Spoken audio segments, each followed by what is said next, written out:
One candidate, Governor Haley, said she certainly would not be getting behind is Donald Trump, who stumped Wednesday in Sumter, South Carolina. But it seems the majority of her constituents are.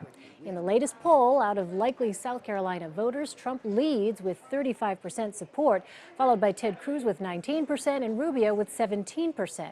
Major Garrett has more. Donald, I would encourage you, if you want to file a lawsuit challenging this ad, claiming it is defamation, file the lawsuit. Ted Cruz today scoffed at Donald Trump for threatening to sue over this ad from the Cruz campaign. I am pro-choice in every respect. Mr. Trump has sent me a legal cease and desist letter saying, stop telling the voters my record.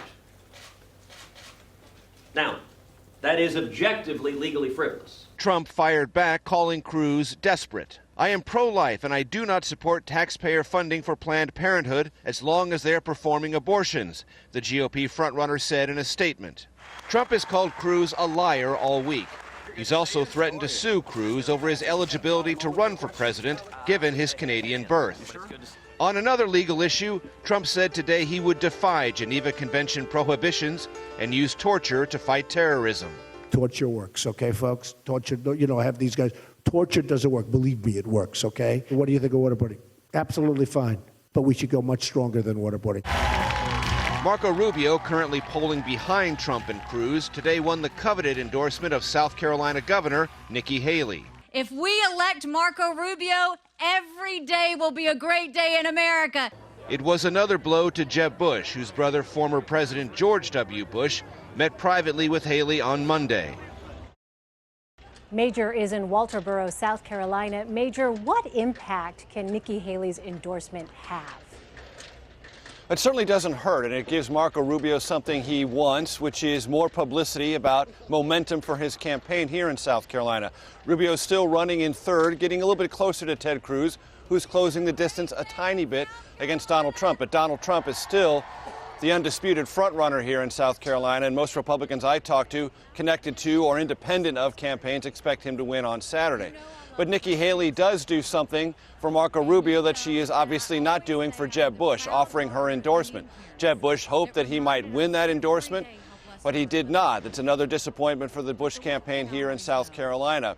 And for Rubio, it is a part of a piece here in South Carolina, because now he has the support of the three most popular Republicans in the state: Trey Gowdy from the House, Tim Scott from the Senate, and Nikki Haley, the sitting governor. All that may not propel him into second place, but it does give him momentum and much needed media coverage. So given what you just said, Major, does the Republican establishment view Marco Rubio as the best chance to defeat Donald Trump and Ted Cruz?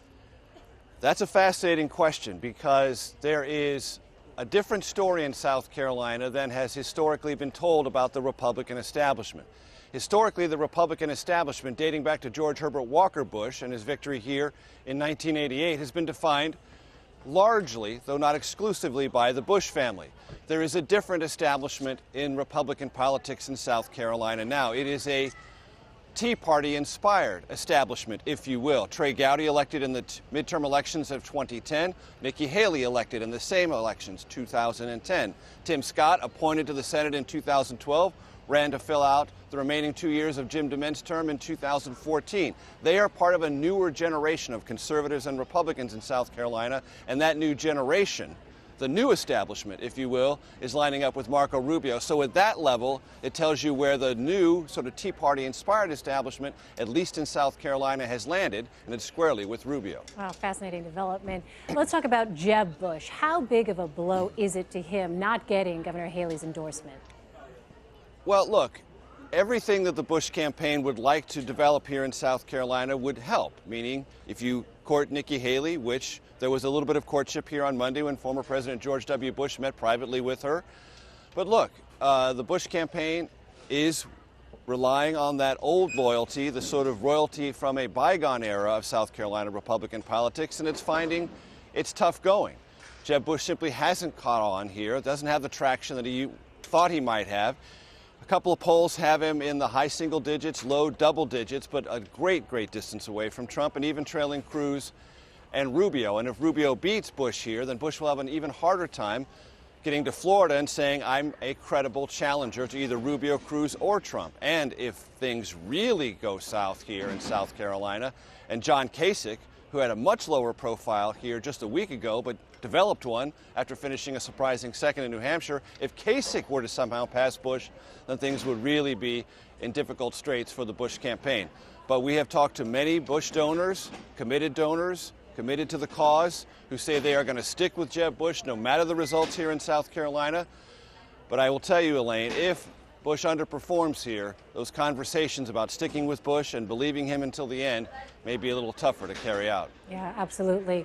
As you pointed out, Major, earlier, Donald Trump and Ted Cruz continue their escalating feud, with Trump threatening to sue Cruz and Cruz responding by daring Donald Trump to bring it, essentially. Now, this comes as a new poll shows Donald Trump falling behind Cruz nationally. This is the first time since July that Trump is not polling in first. What does that mean? We don't know what it means, and I really mean that. We don't know what it means. It is one poll done by very experienced, very capable pollsters, Wall Street Journal, NBC poll. It is one of the benchmark polls anyone in American politics takes a long and hard look at.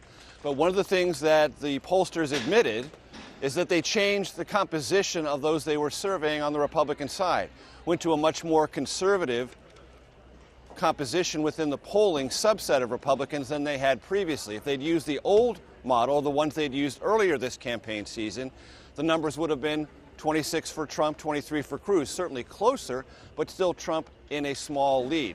Under this scenario, with much more very conservative Republicans added to the mix, Cruz jumps ahead. And as the pollsters themselves said, we do not know if this is a trend or simply a pause or possibly a statistical aberration. What I would say is you look at this poll, take it seriously because serious people conducted it, but wait for more polling data at the national level to either indicate the same kind of trend line, meaning Trump falling and Cruz rising, or if you don't see that, consider this to be somewhat of a statistical anomaly, which happens in survey research. It is far from a perfect science, and pollsters who are credible and professional about their tradecraft will admit that any day of the week. Yeah, I'm sure the campaigns are waiting for more polls to come out with bated breath. Major Garrett, thank you so much.